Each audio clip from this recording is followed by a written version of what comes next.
বললেন তুমি কি সেই দোয়া ভুলে গেছো, সেই জিকির ভুলে গেছো যা মানুষ এবং ফেরেশতাদের তুমি যদি করতে পারো দুনিয়া তোমার কাছে অবমানিত হয়ে ফিরে আসবে। সুবহানাল্লাহি ওয়া বিহামদিহি সুবহানাল্লাহিল আযীম আস্তাগফিরুল্লাহ সুবহানাল্লাহি ওয়া বিহামদিহি সুবহানাল্লাহিল আযীম আস্তাগফিরুল্লাহ সুবহানাল্লাহি ওয়া বিহামদিহি সুবহানাল্লাহিল আযীম আস্তাগফিরুল্লাহ। যাও তুমি পড়ো, অভাব চলে যাবে, দুঃখ চলে যাবে, টাকায় বরকত হবে, রিজিকের দরজা খুলতে নিজের চোখে দেখবা, অর্থ শুধু চতুর্দিক থেকে আসতেই থাকবে, দুনিয়া অপমানিত হয়ে ফিরে আসবে।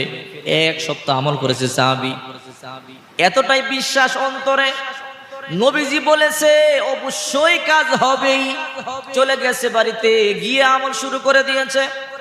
রাসূল বলেছেন সকালবেলা তুমি 100 বার পাঠ